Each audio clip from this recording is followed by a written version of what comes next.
Welcome to our deep dive, and today we're tackling a concept that can honestly make or break us. Oh, yeah, absolutely. Yeah, ego, Yeah, ego.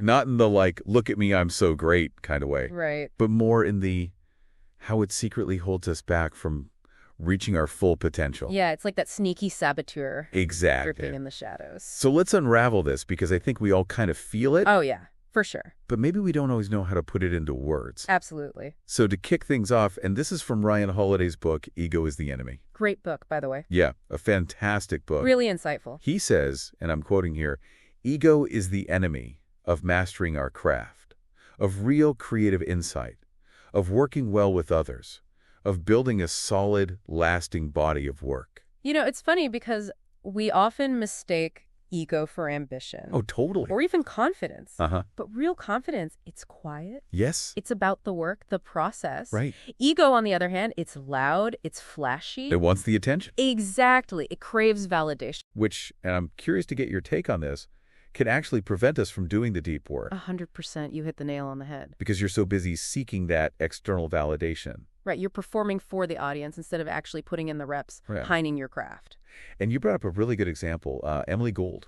Oh, yeah, the writer. Right. She really struggled to finish her novel. It's a classic case. You know, on the surface, she had all the drive, the ambition. Right. Seemed like she was doing all the right things. Exactly, but she got caught up in building her online persona More focused on the brand. than the actual writing. Yeah. It's like she was putting the cart before the horse. Exactly. She was seeking external validation instead of doing that hard internal work. So it's about substance over style. Absolutely. And that reminds me of what Holiday calls the canvas strategy. Oh, yeah. Tell me more about that. It's this idea of just focusing on the work. Just get it done? Yeah, even if it means not getting the credit right away. Mhm. Like Ben Franklin, he anonymously submitted his writing to his brother's newspaper. He was just focused on getting better, Yeah, he was all about developing his skills, not, getting instant fame. which takes a lot of discipline, It does, especially in today's world. where everything is so instant. Right, it's all about the quick win, the viral moment. So how do we cultivate that patience? Well, I think it starts with recognizing that ego can strike at any stage. Not just when we're starting out. Right, it can hit us when we're aspiring, when we're successful, even when we fail.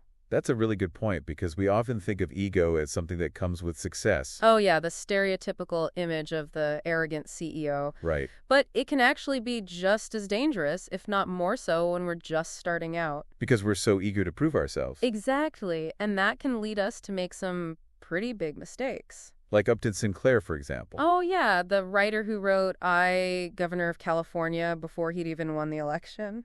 Putting the cart before the horse again.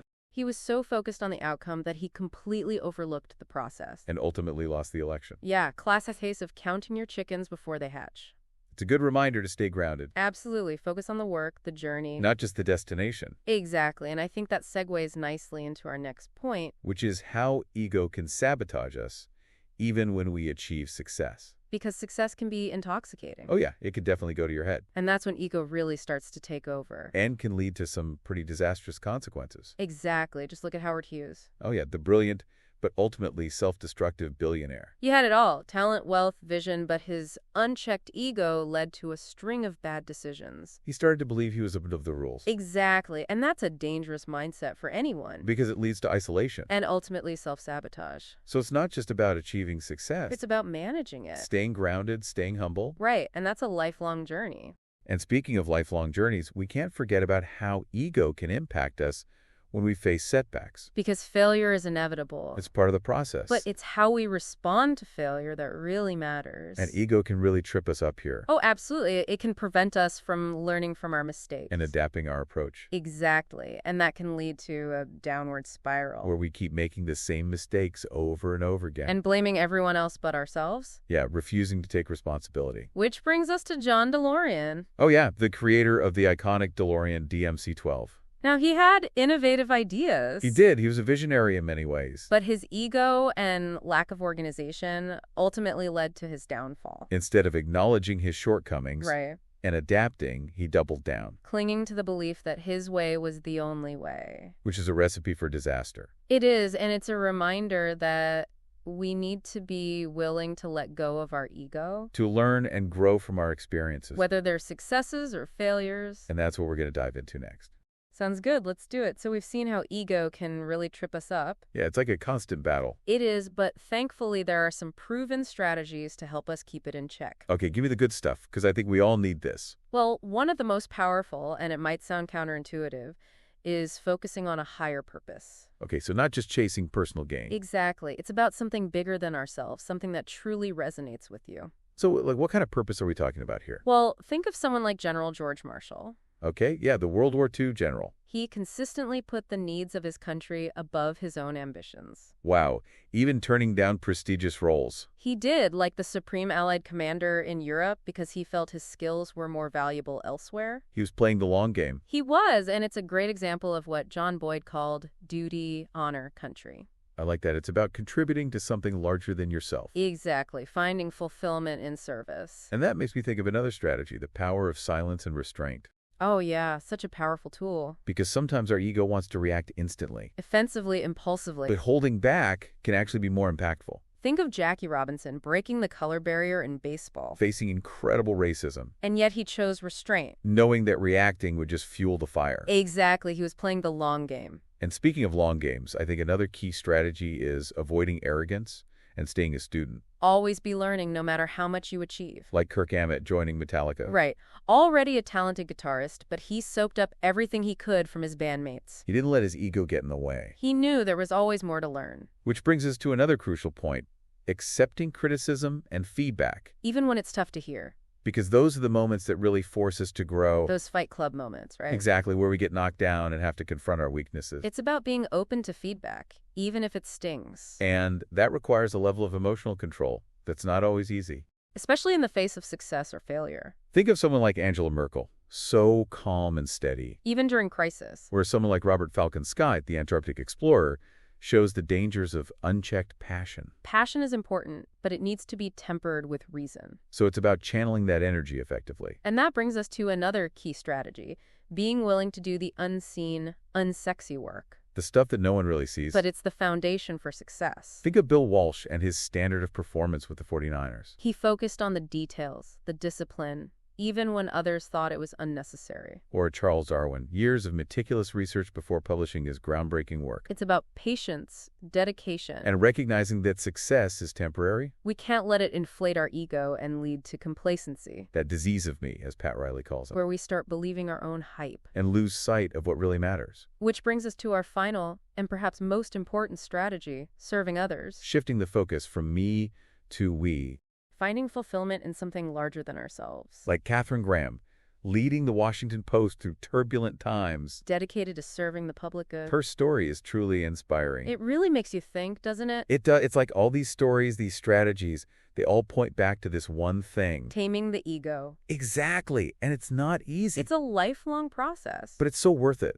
Think about it. History is full of empires, individuals who achieved incredible things, but were ultimately brought down by their own egos. Yeah, it's like that saying, success is a lousy teacher. Oh, I like that one. It seduces smart people into thinking they can't lose. And that's when the ego really takes hold. When we start believing our own hype. Exactly. We become blind to our flaws. That we stop learning, stop growing. Think of Genghis Khan. Okay. Interesting example. He was a ruthless conqueror, no doubt. Right? But he was also constantly learning, adapting. He was always open to new ideas. He integrated the best strategies, technologies from the cultures he conquered. So he was never complacent. Never. He knew that to stay on top, he had to keep evolving.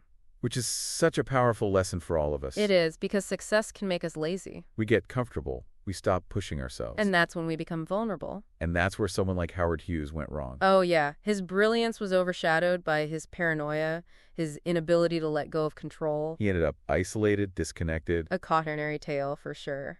It really highlights how unchecked ego can lead to self-sabotage. It can blind us to our own weaknesses. And prevent us from making necessary changes. And it's not just about external success, it's about living a meaningful life. Yeah, finding true fulfillment. Because ego can trap us in this cycle of striving, dissatisfaction. Always chasing the next thing. Never content with what we have. There's a quote from Robert Louis Stevenson that I love. To know what you like is the beginning of wisdom and of old age. It's about defining success on our own terms. Not by society standards. Exactly. It's about figuring out what truly matters to us. And aligning our actions with those values. Which requires a level of self-awareness that ego often tries to block. Yeah, it's about being honest with It's ourselves, about our strengths and weaknesses. our motivations, our aspirations. And having the courage to let go of the stories we tell ourselves. The stories that our ego creates to protect itself. It's about stepping outside of our own heads. Connecting with something larger than ourselves. Whether it's a cause, a creative pursuit, or simply the beauty of the world around us. Ultimately, taming the ego is about freedom. Freedom from the limitations of our own self-importance. It's about embracing a more expansive, fulfilling way of being. So, as we wrap up this deep dive, we leave you with this question. What are your internal metrics for success? What truly matters to you?